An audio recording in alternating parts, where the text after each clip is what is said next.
Hi friends, welcome back to our channel. ഇന്ന് നമുക്ക് WhatsApp viral ആയിട്ടുള്ള ചക്കക്കുരു ജ്യൂസ് തയ്യാറാക്കുന്നത് എങ്ങനെയെന്ന് നോക്കാം. അപ്പോൾ ഇതിനു വേണ്ടിയിട്ട് ഞാൻ ഇവിടെ കുറച്ച് പാലാണ് ട്ടോ എടുത്തിരിക്കുന്നത്.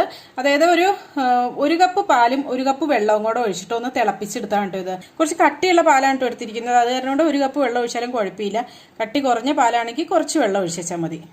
പിന്നെ ഇതാ കുറച്ച് ചക്കക്കുരു അതിന് പുറത്തുള്ള വൈറ്റ് കളർ തോട് മാത്രം കളഞ്ഞതിന് ശേഷം ഒരു കുക്കറിലേക്ക് ഇട്ട് അതായത് നല്ലതായിട്ട് കഴുകിയിട്ട് ഒന്ന് കുക്കറിലേക്ക് ഇട്ടിട്ട് കുറച്ച് വെള്ളം കൂടെ ഒഴിച്ചിട്ടൊന്ന് 2 വിസിൽ വരുന്നത് വരെ ഒന്ന് വേവിച്ചെടുത്താണ് ഇത്. അപ്പോൾ ഇനി ഇതൊരു മിക്സിയുടെ ജാറിലേക്ക് ഇട്ട് കൊടുക്കാം. ഇനി ഇതിനകത്തേക്ക് ഒരു 4 ടേബിൾ സ്പൂൺ പഞ്ചസാര കൂടി ചേർക്കാം. അപ്പോൾ ഇതൊരു 20 ചക്കക്കുരു ഒക്കെ ഉണ്ടാവും കേട്ടോ ഇത് എടുത്തേക്കണത്. ഇനി ഒരു 1/4 ടീസ്പൂൺ ഏലക്കാപ്പൊടി ഇട്ട് കൊടുക്കാം.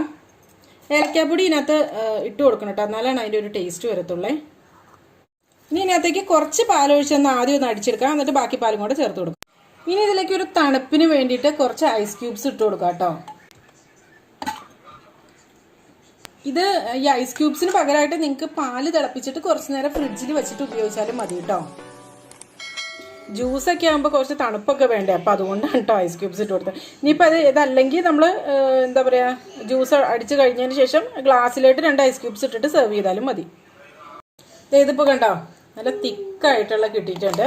ഇനി ഇതിനകത്തേക്ക് ബാക്കിയുള്ള പാലും കൂടെ ഒഴിച്ചിട്ട് ഒന്നും കൂടി ഒന്ന് അടിച്ചെടുക്കാം.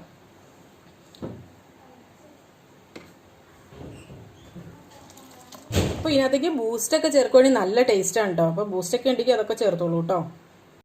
അപ്പോൾ ഇത് ഒന്നുകൂടി ഒന്ന് അടിച്ചെടുത്തു.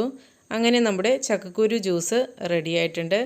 അപ്പോൾ ഇതിനകത്ത് ഞാനൊരു കാര്യം പറയാൻ മറന്നു. കാരണം നമ്മുടെ ചക്കക്കുരു വേവിക്കുമ്പോൾ ആ ബ്രൗൺ കളർ പാർട്ട് കളയരുതെന്ന് പറയാൻ കാരണം അതിന് ക്യാൻസറിനെയൊക്കെ പ്രതിരോധിക്കാനുള്ള കഴിവുണ്ടെന്നാണ് പറയണത്. അപ്പോൾ നമ്മൾ ചക്കക്കുരു ഉപയോഗിക്കുമ്പോൾ അത് ഒട്ടും തന്നെ കളയാതിരിക്കാൻ ശ്രമിക്കുക കേട്ടോ.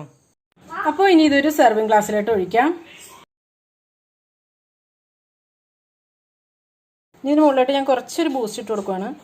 അപ്പോൾ അതങ്ങനെ നമ്മുടെ ചക്കക്കുരു ജ്യൂസ് തയ്യാറായിട്ടുണ്ട്. അപ്പോൾ ഇതിങ്ങനെ ജ്യൂസായിട്ട് കുടിക്കാനാണ് കേട്ടോ ടേസ്റ്റ്. ഷേക്ക് ആകുമ്പോൾ ഭയങ്കര കട്ടിയായിട്ട് ആ ഒരു ചക്കക്കുരുവിൻ്റെ ഒരു എന്താ പറയുക ടേസ്റ്റ് കുറച്ചുകൂടെ മുന്നിട്ട് നിൽക്കും പോലെ എനിക്ക് തോന്നുന്നു. അപ്പോൾ ഇതെല്ലാവർക്കും ഇഷ്ടമാവണം, മിക്കവാറും ജ്യൂസ് ആവാനാണ് ചാൻസ്. കാരണം ഇവിടെ നമ്മുടെ വീട്ടിലെല്ലാവർക്കും ഇഷ്ടമായത് ജ്യൂസാണ്. ഷേക്ക് അത്ര കട്ടിയായിട്ട് എടുക്കുമ്പോൾ ആർക്കും അത്ര അതിൻ്റെ ആ ഒരു ടേസ്റ്റ് അത്ര പിടിക്കണില്ല. അപ്പോൾ എല്ലാവരും ജ്യൂസായിട്ട് കുടിച്ചു നോക്കിയാൽ നല്ല ടേസ്റ്റാണ്. അത് തന്നെയല്ല ജ്യൂസ് ആകുമ്പോൾ ഇപ്പോഴത്തെ നമ്മുടെ ക്വാറന്റൈൻ ലോക്ക്ഡൗൺ ഒക്കെ ആയിട്ട് ഇരിക്കുന്ന സമയത്തിന് നമുക്ക് ബഡ്ജറ്റിൽ നമ്മുടെ വീട്ടിലെല്ലാവർക്കും കുടിക്കാൻ പറ്റിയൊരു ജ്യൂസുമാണ്. കാരണം ഇപ്പം ഞാനിപ്പോൾ ഒരു ഗ്ലാസ് പാലിന് 1 ഗ്ലാസ് വെള്ളം, അതായത് ഇപ്പോൾ 1/2 ലിറ്റർ പാല് കൊണ്ട് 1/2 ലിറ്റർ തന്നെ വെള്ളം ഒഴിച്ചിട്ട് അങ്ങനെ എടുത്തു കഴിയുമ്പോൾ നമ്മുടെ വീട്ടിൽ എല്ലാവർക്കും കുടിക്കാനുള്ള ജ്യൂസ് കിട്ടും. പക്ഷേ ഷേക്ക് ആകുമ്പോൾ ചിലപ്പോൾ 2 ടോൾ ഗ്ലാസ്സിനുള്ള ഷേക്കേ നമുക്ക് കിട്ടത്തുള്ളൂ. കാരണം നമ്മൾ വെള്ളമൊന്നും ചേർക്കണില്ലല്ലോ, ഇത് മാത്രമല്ല ഉപയോഗിക്കണുള്ളൂ. അതായത് പാല് ഫ്രീസറിൽ വെച്ച് ഫ്രോസൺ മിൽക്കാണല്ലോ നമ്മൾ ഇതിന് വേണ്ടിയിട്ട് യൂസ് ചെയ്യണത്. അപ്പോൾ അന്നേരം നമുക്ക് അത്രയും ഒരു അളവ് നമുക്ക് കിട്ടില്ല. അപ്പോൾ 2 ടോൾ ഗ്ലാസ്സൊക്കെ കിട്ടത്തുള്ളൂ. അപ്പോൾ അന്നേരം നമ്മുടെ വീട്ടിലെല്ലാവർക്കും ചിലപ്പോൾ കുടിക്കാനൊന്നും തികയത്തുമില്ല. അത് തന്നെയല്ല ടേസ്റ്റും ഇല്ല. ടേസ്റ്റും ഇത് തന്നെയാണ്, ടേസ്റ്റ് ജ്യൂസ് തന്നെയാണ് എനിക്ക് ടേസ്റ്റായിട്ട് തോന്നിയിട്ടുള്ളത്. നിങ്ങൾ കുടിച്ച് നോക്കിയിട്ട് നിങ്ങളുടെ അഭിപ്രായങ്ങളൊക്കെ പറയുക കേട്ടോ. നിങ്ങൾക്ക് ഏതാ ഇഷ്ടമായെന്നുള്ളത് പറയുക. അപ്പോൾ ഇതെല്ലാവരും ഒന്ന് ട്രൈ ചെയ്ത് നോക്കണം കേട്ടോ. അപ്പോൾ നല്ലൊരു റെസിപ്പിയുമായി വീണ്ടും കാണാം. എല്ലാവർക്കും നല്ലൊരു ദിവസം ആശംസിക്കുന്നു. Thank you for watching Aisha's creations.